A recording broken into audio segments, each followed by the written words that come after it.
好，接下来我们要来关心川习会的一个进度哦。习近平这时候拒绝护航荷姆兹海峡，那川普在这个时候恼羞成怒了吗？因为这时候他决定要推迟习川会，那怎么办呢？接下来不管是美牛或者大豆订单是没了吗？美国现在农民可着急了。好，赶快来关心到的是这一场战火已经影响到了最重要的，本来在月底或者是4月初即将要举行的中美高峰会，也就是习川会了。那川普现在亲口宣布了，因为战争的关系，我必须留在这里，所以这个高峰会会延后大约1个月的时间，所以习川会看起来会延期了。委员怎么看这样子的事情？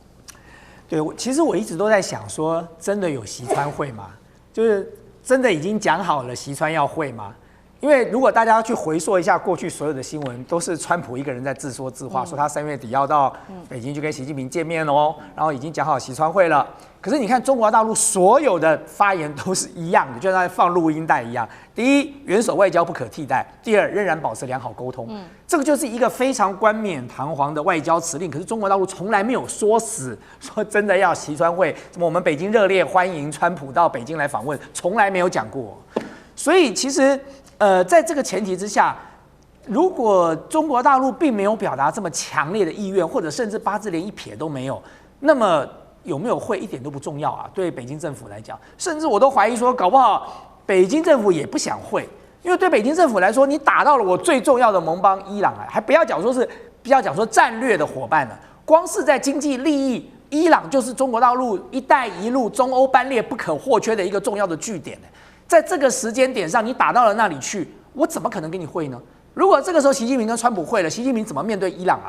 所以在这种情况之下，一原先可能就没什么意愿，二你现在干的这件事情，我更不可能跟你碰面哦。所以呢，我觉得川普是自己找个台阶下吧，就是可能人家也不想跟他碰，然后人家也没有什么很热情的表达正面的意愿，那搞不好连敲个时间都还没敲出来，他就干脆一不做二不休，就自己先下了这个台。就自己先拿到主导权，说我不要跟你会哦，不是因为这个北京根本不想见到我哦，所以他才找这个理由去讲嘛。否则我说句实话，你叫川普去说川普，不要说川普了，任何一个路人甲了，你跟他讲说叫他去要北京政府派兵这个去护航通过荷姆兹海峡，大家都快笑掉大门牙了吧？因为全世界都知道中国大陆跟伊朗是什么样的关系，他怎么可能会站在你美国这边呢？所以，川普做这件事情哦，我觉得一方面呢，他自己做个下台阶，然后呢，没有习川会了，他也有一个理由可以讲。但是更重要的一点是，为什么对于习近平或北京政府，他根本不在乎川普？因为我们刚才已经讲过很多次，我们过去不断的在讲，现在到底是谁有求于谁？中国大陆对于美国市场的这个分散，在过去这几年几乎已经完成了。美国不是中国大陆最主要的市场，所以会不会根本不重要。反而是中国大陆扣住了美国的大豆的采购，扣住了稀土的出口，这是美国需要的。在这场战争里头，其实如果大家回去看一下资料，中国大陆在今年的1月跟2月，它的原油采购量增加了15%，它准备了200天的战备储油哦。所以中国大陆现在这场战争打200天，对中国大陆来说都不是有问题的，因为它早就已经做好了预先的准备了。中国大陆不像其他的国家，其他的国家可能没有这个情报的判断有问题，没有做预先的准备哦。像我们台湾可能现在天然气只剩下几天了，可是问题是对中国大陆来说，它在今年的1、2月，比起去年同期，它增加了15%的原油采购，它准备了200天的战备储油。所以这场战争就算打个100天，打个150天哦，对中国大陆来说其实也没差了。因此现阶段到底谁有求于谁，大家就应该看得很清楚了。好，等一下同一个问题，到底谁有求于谁，在这场习川会谁更想要举行？等一下继续请教尚志哥。那其实现在有专家特别做评论说，为什么这一场习川会短期内明显就是会办不成？原因有3个。第一个就是川普确实在这一次的巴黎谈判是不顺利的，没有从中国手中确定可以拿到这个稀土或者是大豆的这个下单哦，所以他干脆找借口去延后。再来就是伊朗跟台湾的议题，到现在双方还没有结果。最后就是川普一直对中国的盟友出手，除了伊朗之外，还有近期的委内瑞拉，这不是给习近平难看吗？那所以这个针对于这个习川会，到底谁比较需要谁？尚志哥又怎么看？我想觉得原本2026年最重要的就是这场川习会。因为呢，从去年延伸下来来说，因为中美关系有很多东西，就是大家究竟是在对抗互杀，还是开始有点和缓，会影响到全世界。所以呢，而且川协会本身来讲，其实对于中美双方来讲，都想要确认对方某一些结构性的态度，包括川普先讲的 G2 的所谓中美两个大国治理，这可是对全世界一个很新的全球关系的一个框架，所以真的很重要啊。但是没有想到美伊战争的这个部分都出乎大家的意料之外，这也是川普自己的决定。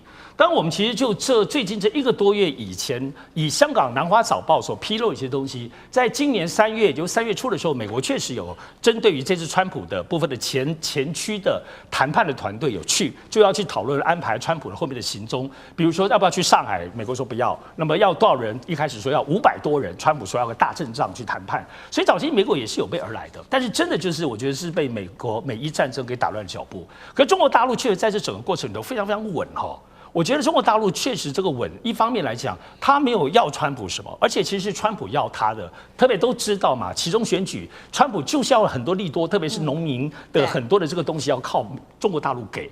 除此之外来讲，但是因为美伊战争发生之后，我觉得中国大陆是在看到底这场战争进行中，美国的这个伤损程度如何，不只是外交政治或川普个人，也包括美国的影响力，这里头包括军事实力的实际上的这个拉垮的这个披露，以及整个现在全世界会因为美伊战争，对于先前中国强调的那个多极中心，而不是强权中心的这个南方国家跟金砖国家的长期的诉求，在这一波你看，连欧洲的国家都被感染了哦，就是说愿意好像要跟中国的多极中心更靠近一点。加拿大包括德国这总理都这样讲，所以这个过程里头，不是说大家各怀鬼胎，而是美伊战争这个变数超过各家所有部分想象。当然对川普来说，他只要跟习近平见面，无论他要什么求什么，对他来说，他的场面，他就是个爱场面的商人。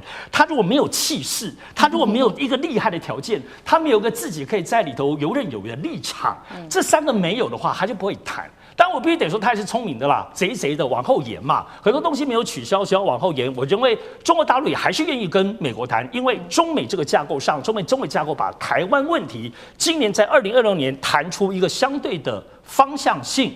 这个部分我觉得是习近平要的，所以我认为川协会一定还是会举行，只是确实延后了。好，所以这个时候确定是会延后了。那延后多久？这个我们还要持续的做观察。那现在来说，是不是对于川普或者是美国农民还是要最紧张的呢？眼看就是期中选举要到了。那川普本来是想要成立在美中之间的这个叫做美中贸易委员会，接下来针对于中美之间的贸易，他希望可以明确的规范进出口跟制度化的监督，也可以看出来他对于接下来中美贸易现在未来的进行是它是非常重要的，但是现在也是都取消了。另外就是中国大陆本来在巴黎谈判的时候已经有意说要加购，不管是家禽啊、牛肉，还有非大豆的作物，但是这些订单现在短期内恐怕也看不到了。美国农民要头痛了，川普也要头痛了吧？期中选举要到了，干哥怎么看？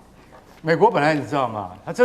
他那个大阵仗哈，说要去跟这个中国哈要谈接下来的贸易谈判，他必须要成立一个贸易委员会，专责的，为了中国成立的，也可以称作投资委员会啊。